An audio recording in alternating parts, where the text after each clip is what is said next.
In the official documents held in the Capitol archives, the fort was known as Hitak's Bend, named after some ancient but unimportant noble who wished to set his legacy in chiseled stone and metal buttresses. A noble whose identity was forgotten by soldiers caring more for survival than the pride of the dead. To those actually manning the fort, it was known as Orruk's Red, named after the large quantities of Orruk fluid spilled there in centuries of fighting.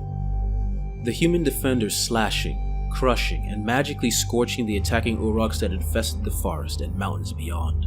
Bestial creatures clad in leather, and continually assaulting the forest with reckless abandon. Never seeming to get any foothold, yet still attacking mindlessly generation after generation.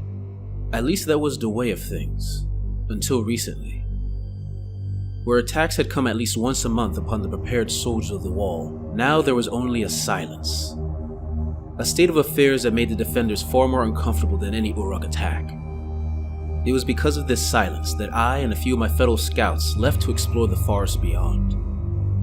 Not to identify points of possible future attacks, as was usual, but to see if we were finally free of Orruk aggression for the first time in living memory. As we began to explore the forest depths, we saw the usual signs of Orruk occupation. Filth, damage to trees and rock faces in the form of primitive glyphs, and the occasional Orruk body. Bodies left behind by scuffles between rival Orruks during their many fights for dominance. As we walked deeper, however, those signs began to change.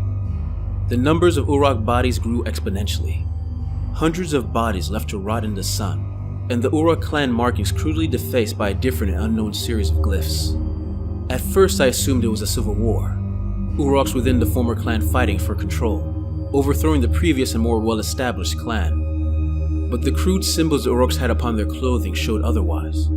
As far as I could tell, all of the Orruk dead were of the same clan. No bodies were found wearing the new glyphs. Either the newer faction made sure to collect its dead, a practice uncommon to Orruks, or a new force came in that was substantially more powerful than their rivals. As I prepared to return with my fellow scouts to the fort to report, we heard the sound of snapping tree limbs, stomping feet, and an echoing roar coming towards us. The unmistakable sounds of an Orruk charge. Wah!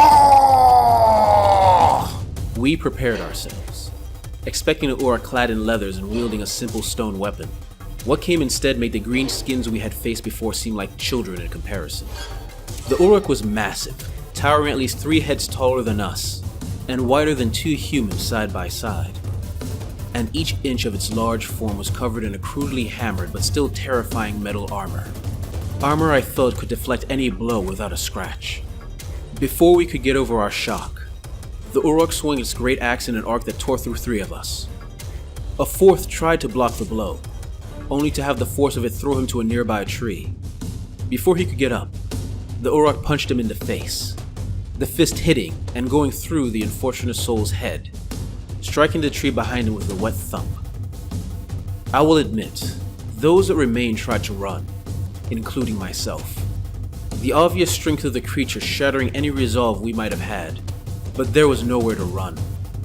The creature was faster than any Orruk I had ever seen, and it chased us all down one by one, making short work of my compatriots, until only I was left. When it finally ran to me, it broke both my legs in one swift and brutal kick, ensuring I couldn't get away. Seeing me helpless, the brute slowly leaned down towards me and in a crude approximation of my own tongue began to speak. You look the fanciest. You probably have the most know-how. Where's you from? I should have said nothing then. I should have been willing to die right then and there and join my fellows in the life beyond. But I had just seen my people die, and my rage took over my common sense. The idea of this monster, one of the beasts my people have slaughtered for centuries, looking down at me stabbed at my pride. I am Junan, beast, I said with as much disgust as I could muster, practically spitting the final word. Proud soldier of Orruk's Red, a place that has slaughtered your filthy kind for centuries. Orruk's Red? You mean that little hill you humans built all the way over there? didn't seem worth even looking at, to be honest. You guys really that tough? Little hill? I raged, my anger silencing a portion of my mind screaming at me to shut up. See how little that hill is when its defenders spit you with glaives through your belly and hang your corpse along its walls. The expression of the Orruk's face changed. I had hoped to see bewilderment, maybe even a little fear. Instead, I saw something that years of experience should have warned me to expect. Excitement. Oh. It said, its voice bubbling with joy. Is that right?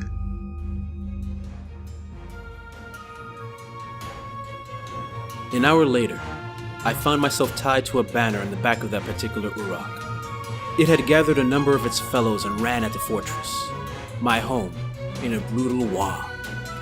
Easily tearing through defenses that had lasted for centuries. Pits, walls, blades, arrows, bombs, magic. All weapons stood no chance against this particular breed of Orruk monsters.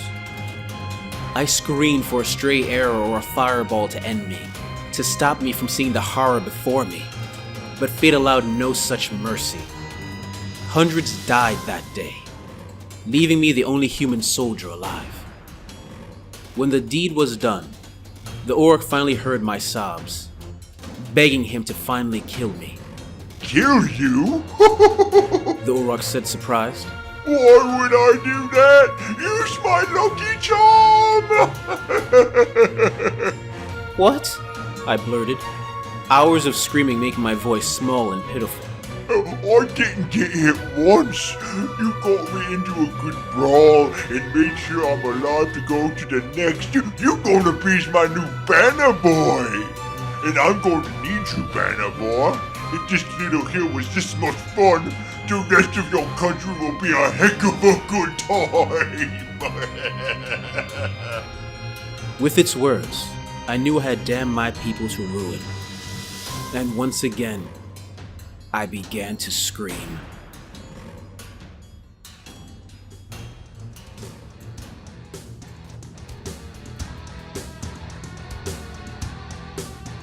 If you hear their bestial cries or the thump of thousands of charging feet, it's already far too late. You look out the window of your citadel or the arrow slit of a vast fortress, and see a green tide of armored monsters ready to tear down all you have built and turn into broken scrap. Not for any grand design or ancient slight, but because you were in the way, or worse, because you look like you might give them a good fight. While the various races of the mortal realm suffered horribly during the Age of Chaos, it was only the Orruks who thrived. Any foe, even the dominant forces of chaos, could not permanently remove the threat of the Orruk. Worse, any attempt to fight them only made them bigger and stronger. Every victory against them was just a precursor to a larger horde that would be at your door in the near future. And out of all the Orruk clans, the Ironjawz are the biggest and the strongest. And any Orruks who think otherwise soon change their minds after meeting one, either through the diplomatic application of physical force, or the permanent silence of a violent and brutal death. It is they who have the biggest weapons, the toughest armor, and the ability to always go to the biggest and baddest fights, as if blessed by Gorkamorka themselves to always be where the battles are the thickest and meanest. Originating from the primal realm of beasts, these nomadic hordes have spread throughout the realms, always looking for a good brawl and leaving nothing but devastation in their wake, followed by a tide of lesser Orruks and the odd grot or two. The Age of Sigmar promises a change to the balance of power that excites them to no end, not for any political or tactical reason, but because these changing times promise new and interesting fights to come. To be an Ironjawz is to be the biggest and baddest Orruk around, to go to every brawl hoping to fight something even bigger and badder than yourself, and feel the thrill of battle coursing through you as you charge ahead in a brutal war. Hey guys, this is Arvandus, and before I go on my usual spiel, I want to personally thank my friend Billy. He lent his vocal talents to the sound of the Orruk you heard in this recording. If you want more of his silly voices, join me and him on Fanable, our role-playing podcast, where you can find more silly voices and interesting role-playing concepts. If you did like the video, please like, subscribe, and comment. And if you like it, please consider giving to my Patreon. The extra money gives me the time I need to work on these stories that I love. Anyway, thanks for watching, and see you next time.